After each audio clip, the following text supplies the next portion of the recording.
Hello, it's February 7th, 2026. This video, man, I just watched something. Mom, mom, you're probably not gonna want to watch this, because I really don't know how I'm gonna, how this video is gonna go, and I think it'll probably be very hard to hear. Um, that that's that's the only warning you're gonna get, um, because I'm just gonna go. So I just watched a video, really well done, about people who get thrown into fame, whatever, and the downside of fame. Uh, which that's the only relevant part is for anyone wanting to watch what I'm referring to. There's a kid that um he got thrown into the limelight, and he was 15, and he he wrote after he started battling depression after the fame only lasted for 15 minutes. 15 years old. And he writes, I hope to one day create a way out of depression that doesn't mean taking your own life. And I was like, oh my goodness, this kid hasn't even, there's so much more to this life. There's so much. And I hope to one day create a way out of depression that doesn't mean taking your own life. He succumbed to his depression. And and it, and I'm sitting there and I'm thinking about how I was, how much of a mess I was. When I tell you I had a plan, I was putting everything into motion. Uh it is the nicest way I can say it. It is the easiest way I can paint the picture. It wasn't it wasn't just some kind of, oh, maybe. There was literal actions that were being done because I was convinced that I was just of no worth to anyone around me. And I'm watching this video, and this poor kid writes something so profound. I hope to one day create a way out of depression that doesn't mean taking your own life.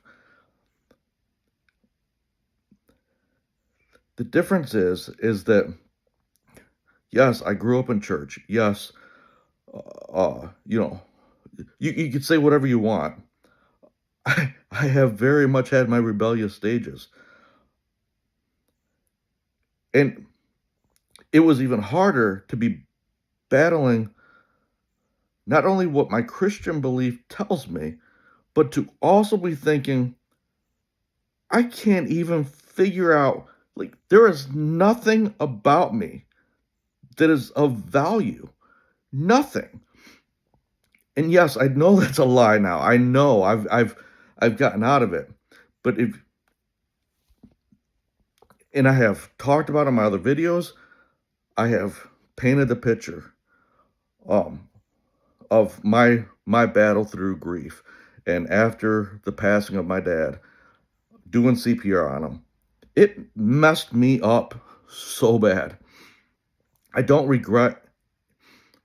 Yes, I still wish my dad was here. I still wish he was. But I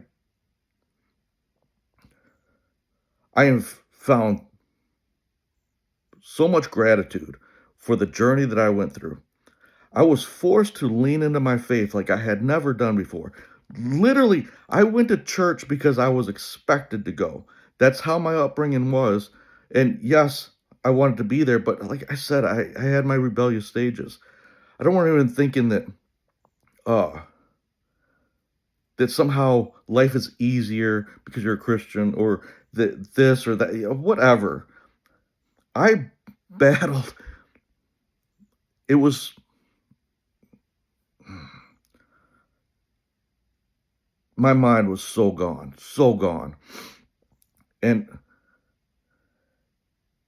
I'm like, I got the answer for you. I've got it. It's still not gonna be fun, but I'm telling you, it's so much easier. Making the decision to lean into my faith like I had never done before forced me to, one, make a decision. Am I really gonna test out what I've been taught? Am I really gonna test out, am I gonna put all my trust over here that, oh yeah, I know God can do this. I know God can do that. Uh, you know, but did I really know it?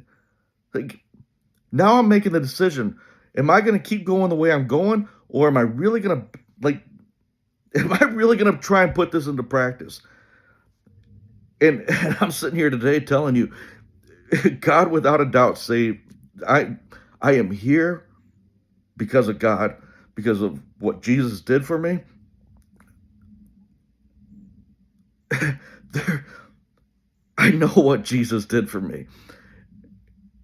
So when I see a kid, right, I hope to see, I hope to one day create a way out of depression that doesn't mean taking your own life. For anyone else out there dealing with it, I'm telling you, if you just open your Bible, you don't even have to, I mean, yes, you do need to do that. You could just cry out and say, God, I need you. And I promise you, if you just have literally the tiniest amount of hope that this is for real, or this, uh just it's the tiniest amount, because I had nothing else. I was barely hanging on. I was barely hanging on. And it hurts me so bad that this poor kid was trying to find an answer. And I've got the answer. You can trust me, you can whatever. If you are battling the darkest of thoughts, I promise you, I promise you, he will get you through it. He will get you through. And I know that this is completely different from all the other videos I've done, but I can't not say anything, because I know, even as a person who grew up in the church, as a person who went to church, I really, I was going, but I really wasn't there. I'd been checked out for so long, just going through the motions.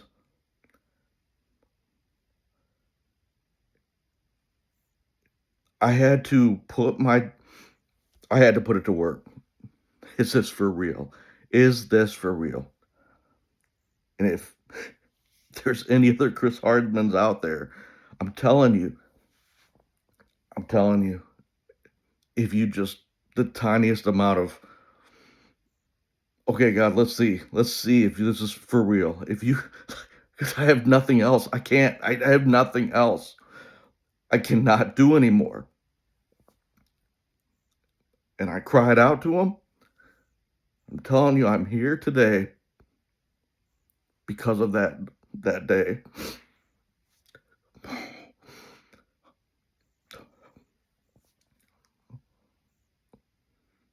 Just, this is heartbreaking. The video from Asa Parks was really well done. And his talk about his write-up about Chris Hardman was well done. My heart breaks for this kid. My heart breaks for the family, because my family been could have been going through the same thing that his family's gone through. And something has got to break. Something has got to. This just. I'm not going into a preaching thing. That's not who I am. That is not. I'm just saying, if you are at your wits' end, if you are just holding on, if you just cry out to Jesus, I promise you, he is not going to fail you. If you are really holding on, I'm just saying, just try it out.